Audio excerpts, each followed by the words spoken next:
नमस्कार दोस्तों, आप सभी का स्वागत है विपुल क्लासेस में। तो दोस्तों, हिस्ट्री ऑफ इंग्लिश लिटरेचर के रोमांटिक एज में आगे बढ़ते हुए आज हम पहुंचे हैं। कुछ हम पोइट्स के बारे में पढ़ रहे हैं, कुछ लिटरेरी टर्म्स के बारे में पढ़ रहे हैं। तो आइए आज का वीडियो स्टार्ट करते हैं, जो कि लिटरेचर के स्टूडेंट्स के लिए इम्पोर्टेंट हो सकता है। तो देखिए दोस्तों, हमारे पास सबसे पहले हम पढ़ते हैं satanic school of poetry. Satanic school of poetry यानी कि अत्यधिक घमंड आने से संबंधित है। This term was coined by Robert Southey and he gave this term to poet headed by Byron and Shelley. He gave this term in Vision of Judgement in 1821। तो देखिए दोस्तों, ये बात बिल्कुल क्लियर है कि सैटेनिक स्कूल ऑफ पोइट्री का जो टर्म दिया गया था वो रॉबर्ट साउदी के द्वारा दिया गया था, और रॉबर्ट साउदी ने बायरन और सेली के द्वारा जो हेडेड की जाने वाली एक पोइट्स की कमेटी थी, यानी विशेष रूप से बायरन और सेली के लिए ही समझिए कि बायरन और सेली के लिए ये एक टर्म दिया था उसने कि बहुत ज़्यादा घमंड आने वाली बात के लिए सैटेनिक स्कूल ऑफ पोइट्री का उन्होंने टर्म दिया था। अगले टर्म की बात करते हैं, निगेटिव कैपेबिलिटी। तो निगेटिव कैपेबिलिटी का जो टर्म था दोस्तों, वो दिया गया था जॉन कीट्स के द्वारा, और जॉन कीट्स ने इसमें बताया था कि निगेटिव कैपेबिलिटी ये जो दिया गया था ये विशेष रूप से विलियम शेक्सपियर के लिए दिया गया था कि जब किसी भी राइटर या पोएट की पर्सनैलिटी बिल्कुल भी उसकी कविता में या उसके वर्क में नहीं होती है, तो वहाँ पर निगेटिव कैपेबिलिटी वाली टर्म होती है। तो ये निगेटिव कैपेबिलिटी शेक्सपियर के वर्क में देखने को मिलती है कि शेक्सपियर की पर्सनैलिटी जो है वो उसके वर्क में बिल्कुल भी दिखाई नहीं देती है, बल्कि उसमें क्या होता है कि जो कैरेक्टर की पर्सनैलिटी होती है वो हाई होती है, न कि पोएट या राइटर की। अगला जो टर्म है दोस्तों, ये भी इम्पोर्टेंट है, ईगोटिस्टिकल सबलाइम। तो ईगोटिस्टिकल सबलाइम जो टर्म दी गई थी ये भी जॉन कीट्स के द्वारा दी गई थी। ये विशेष रूप से उन्होंने विलियम वर्ड्सवर्थ के लिए दी थी दोस्तों। यानी ये इसका उल्टा हो जाता है, नेगेटिव कैपेबिलिटी का बिल्कुल उल्टा हो जाता है। यानी जहाँ पर किसी भी पोएट या राइटर की पर्सनैलिटी उसके वर्क में, उसकी कविता के अंदर झलकती है, तो वहाँ पर ईगोटिस्टिकल सबलाइम होता है। तो ये ऐसा जो होता है वो विलियम वर्ड्सवर्थ की कविताओं में होता है कि जब भी हम विलियम वर्ड्सवर्थ को पढ़ते हैं तो विलियम वर्ड्सवर्थ अपनी कविता की हर एक लाइन में मौजूद होता है, ये ऐसा देखने को मिलता है। तो ये जो ईगोटिस्टिकल सबलाइम है ये टर्म दी गई थी विलियम वर्ड्सवर्थ के लिए bye John Keats. John Keats के बारे में थोड़ा सा पढ़ लेते हैं दोस्तों कि जॉन कीट्स जो है रोमांटिक एज के बहुत ही इंपॉर्टेंट पोएट हैं।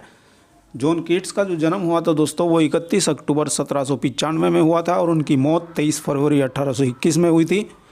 दोस्तों, उन्होंने 54 पोएम्स पब्लिश की थी,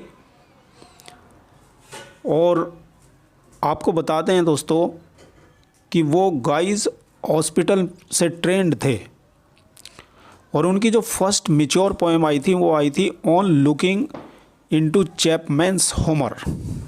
on looking into Chapman's Homer, ये उनकी सबसे पहली पोएम थी। और एक उनका इम्पोर्टेंट वर्क आता है, इम्पोर्टेंट पोएम आती है एंडीमियन के नाम से, जो कि 1818 में उन्होंने लिखी थी, और उसके अंदर 4 सेक्शंस थे और 1000 लाइंस इसमें आती हैं दोस्तों। ये एक बहुत ही एम्बिशियस पोएम है। इस पोएम को बहुत बड़ा क्रिटिसिज्म सहना पड़ा था, जो कि दिया गया था ब्लैकवुड मैगजीन के द्वारा। यानी ब्लैकवुड मैगजीन के द्वारा इस पोएम के ऊपर पूरी तरह से अटैक किया गया था। और एंडीमियन में फेमस लाइनें आती हैं, a thing of beauty is a joy forever. इसके अलावा उनके फेमस वर्क आते हैं Isabella, Isabella, Lamia, the Eve of Saint Agnes, उनके इम्पोर्टेंट वर्क हैं। और दोस्तों, उनकी जो कब्र है, उनकी कब्र पर जो लिखा हुआ है, जो एपिटैफ बोलते हैं दोस्तों, तो उनकी कब्र पे लिखा हुआ है, here lies the one whose name is writ on water. यानी यहाँ पर वो शख्स लेटा हुआ है जिसका नाम पानी पर लिखा हुआ है। उनके फेमस वर्क में आते हैं ode to nightingale, ode to Grecian urn. ये उनका हस्ती कलश के बारे में बहुत अच्छा पोएम है, ओड टू ग्रेशियन अर्न।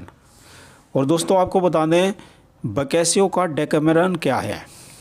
तो बकैसियो का डेकामेरन क्या है, तो जैसे हमने कैंटरविली टेल, जो चौसर का कैंटरविली टेल है, कैंटरबरी टेल उसी के आधार पर है।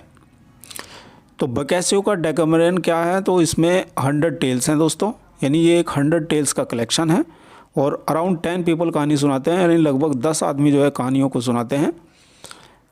इसी के ऊपर कैंटरबरी टेल भी आधारित है, यानी इससे प्रभावित है। जिस तरह से कैंटरबरी टेल्स में चौसर जो है कहानी सुनाते हैं और दूसरे भी पिलग्रिम्स हैं, तो बिल्कुल इसी के ऊपर वो आधारित है।